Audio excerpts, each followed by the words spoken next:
If you stepped outside right now, what would you see? Maybe you'd see high blue sky overhead filled with towering white clouds. Maybe you'd see crowds of people, each with their own unique look and flair. Maybe you'd see leafy trees with colorful birds swooping through their branches. Maybe you'd see tall, intricately designed buildings or vast mountains. From the rough mosaic bark on a tree to the fine lines of blood vessels just beneath your skin, every bit of it is God's handiwork, or the work of people God created and inspired.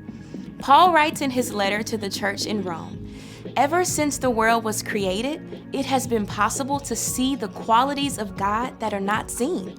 As you look at the world around you, it's impossible not to see the fingerprints of God, to see God's power, imagination, and faithfulness. Seeing what God has created and hearing stories about the wonderful things God has done can lead us to trust God more and more.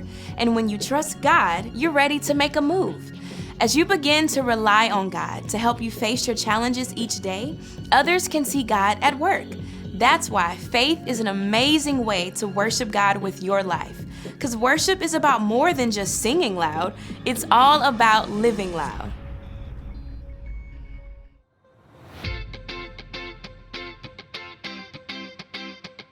Get ready, get set, ready, set, move! You've been with me from the start. You're the one who knows my heart. You are there for me, Jesus. You are showing me the way, love and kindness every day. You are helping me, Jesus. So I'll follow you, here and there and everywhere. I know it's true, you're always by my side. I'm ready for the time of my life. I'm set on doing what you do. I'm gonna share your love with the world. Ready, set, move!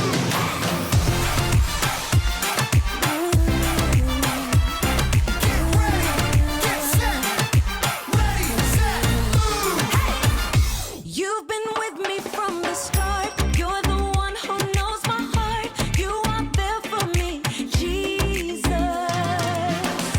You are showing me the way, love and kindness every day. You are helping me, Jesus. So I'll follow you, here and there and everywhere. I know it's true, you're always by my side. I'm ready for the time of my life. I'm set on doing what you do. I'm gonna share your love with the world. Ready, set, move!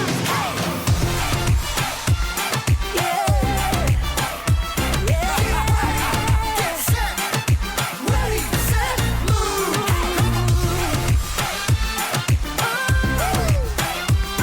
Get ready, get set, ready, set, here we go!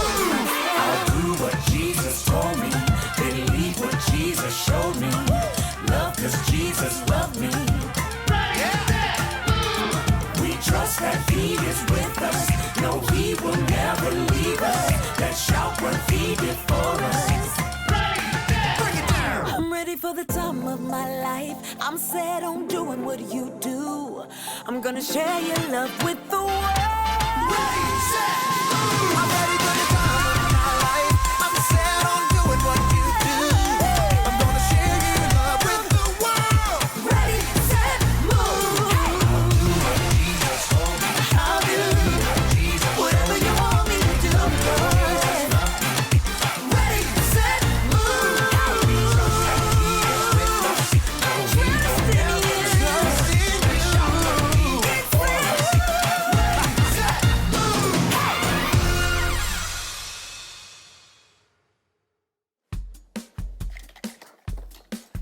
Hey everybody, welcome to the Story Lab. This week we're talking about faith while we take a look at the story of someone who had to lose his sight to see. Hey, I got your glasses. Thanks, man. You're very welcome. You have a great trip. Thank you.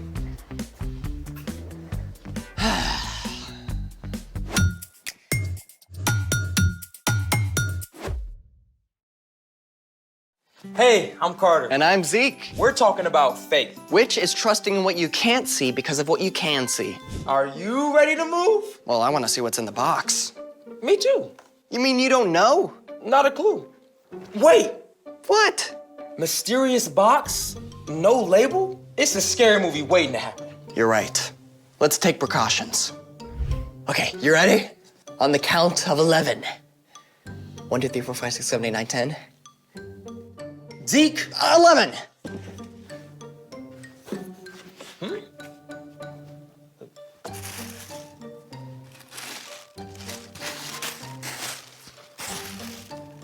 Nothing. Oh, wait. There's a flashlight. And not a very good one. Hold on. This isn't just any flashlight. It's a black light. Like what they use at crime scenes? Oh, it can be used for lots of stuff. Well, how does it work? A black light gives off ultraviolet light that is invisible to humans. Certain fluorescent substances absorb the ultraviolet light and re-emit it at a different wavelength, making the light visible and the material appear to glow. Cool. I wonder what we can see with this. You're wearing a white shirt. Watch this. Lights. Wow. Whoa. Dude, look at your shirt. That's awesome. Oh, your teeth looks ridiculous. It's like I'm radioactive. What else can we see? Whoa. Glowing fruit. That is totally awesome.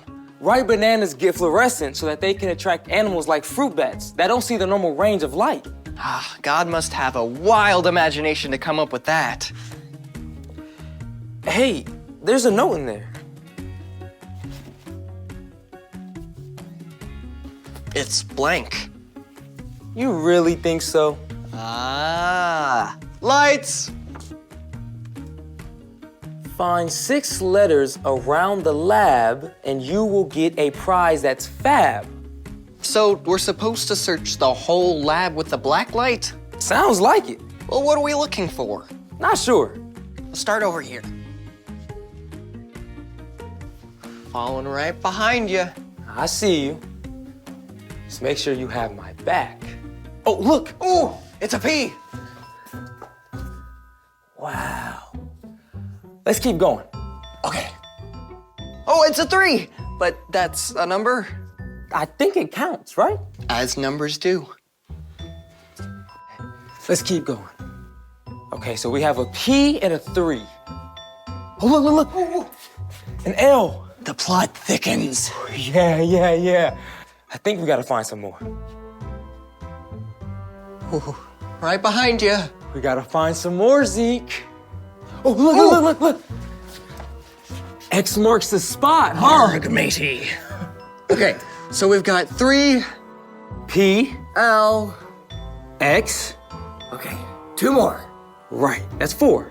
I'm kinda scared, Zeke. Don't be, I'm right here. Oh, here's an A. Scared me. Okay, 1 more. One more. What have we got so far? 3, P, L, X, A. 1 more. One more. Where is it? You find it. No, I couldn't. You haven't found one yet. Oh, okay. Is it on the ground? No. Is it on the ceiling? No. Ooh, you're moving too fast. Oh, sorry, where are you? Oh, there it is! Oh. It's a C. Okay, so that's 6. Right. What have we got? We're done. Okay. 3, P, L, A, X. C, That's all of them. 3. I said that. We're done. We're done. Finally. Lights. Okay, that was 6. What have we got? The 3 exact. What if we rearrange the letters? Nope. Oh, C-3PO. You know. Sir, the possibility of us successfully navigating the asteroid field is approximately 3,720 to 1. There's no O. Wait, let's see what it looks like with the 3 and the X put together. Wait, I got it. Oh, God, clap 3 times. So we're supposed to clap 3 times? You can do the honors.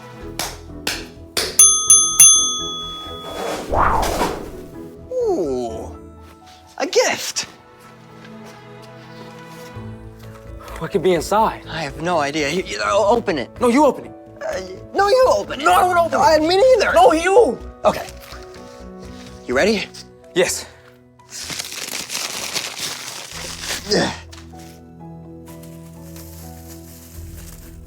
Ooh, glow sticks. I know just what to do with these. Yes. Oh.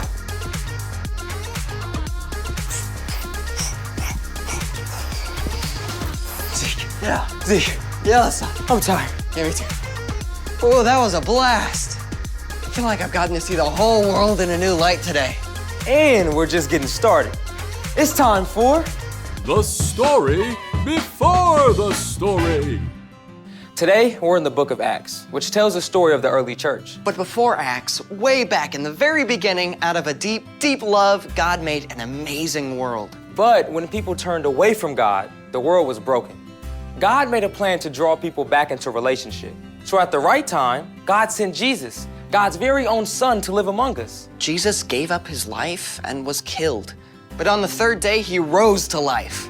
After Jesus returned to heaven, the early church grew quickly with the help of God's Spirit. When the believers faced trouble in Jerusalem, they scattered to other places, taking the news of Jesus everywhere they went. Which is where our story starts. Take it away. Hey everyone, I'm Brian. Today, I want to introduce you to a man named Saul. Now, if there was such a thing as a model Pharisee or Jewish religious leader, Saul was it. Saul, also known as Paul, was born as a Roman citizen, which gave him special privileges. Growing up, he studied the scriptures until he knew them inside and out. As the early church grew, Saul was just as upset as the other religious leaders. When a Jesus follower named Stephen was sentenced to die, Saul stood by in approval and actually held the coats of the men who threw stones at Stephen. Saul was absolutely certain that Jesus' followers were a threat and that the best way to please God was to get rid of them. He began going house to house, dragging believers off to prison. And when the new believers scattered to other towns, Saul wanted to follow. He took his plan to the high priest. Give me letters to the synagogue in Damascus. Then I can go and hunt down men and women who belong to the way of Jesus. We'll arrest them and bring them back here to Jerusalem. Fantastic idea. Consider it done. With the approval of the high priest, Saul gathered a group of men and supplies for the journey. Now, Damascus, which was the capital of Syria, is around 150 miles from Jerusalem, so that would have taken nearly 2 weeks to travel on foot. But Saul hated the followers of Jesus so much that he couldn't wait to get on with it. After long days of travel, Saul's group finally neared the city of Damascus. The noonday sun shone down bright and hot, but Saul charged ahead, eager to carry out his plan. We'll find them all. We'll stamp out this dangerous Jesus nonsense. Then, something happened. Something that would change Saul's life in an instant. A brilliant light flared from heaven, so bright the sun seemed dim. A voice spoke from the light. Saul, Saul, why are you opposing me? Who are you, Lord? I am Jesus. I'm the one you are opposing. Okay, now imagine for a moment that you're Saul. You thought Jesus was just a troublemaker who was killed, dead and gone. Yet now he's alive, speaking to you from a blaze of light. It's like your whole world tips upside down in an instant.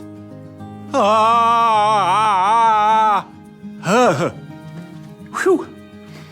And Jesus wasn't done yet with what he had to say to Saul. Now get up and go into the city. There you will be told what you must do. The men with Saul saw the light too, and heard a sound. What is that? It's like thunder. As the light faded, Saul stood and opened his eyes. I can't see. Saul had been in full command, yet now he was helpless. Men from the group led him to a home in Damascus, and for 3 days, still blind, Saul prayed to God. During this time, he didn't even eat or drink anything. And that's where we'll leave it for today. The end. Ooh, a cliffhanger.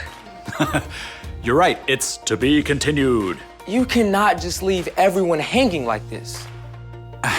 Okay, spoiler alert, Saul's meeting with Jesus did change him. Later, Saul regained his sight, and instead of trying to wipe out Jesus' followers, Saul became one. So, what's our part in the story? Well, you probably won't hear Jesus ever speak to you from a brilliant light. Saul's perspective, his way of seeing the world, was changed in an instant. But as you begin to learn who Jesus is and choose to follow him, your vision too will start to shift. You'll start to see things in a new light.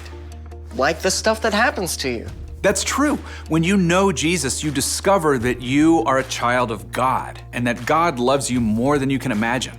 Everything that happens to you, even the hard stuff, becomes an opportunity to grow and become more like Jesus. Knowing Jesus can change how you see other people too. Yeah, it's like you get this supervision to look at your class bully or your annoying little cousin and see that they're made in God's image too. And they deserve your love and respect. Knowing Jesus means that you can pause at any moment in your day and ask Jesus to give you his perspective.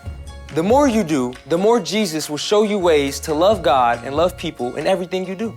Yep, I think you guys are seeing the light. See you next time. So, here's the thing. Knowing Jesus changes how you see things. Hey, do you think those glow sticks have any light left? And thanks for joining us in the Story Lab. See you next time.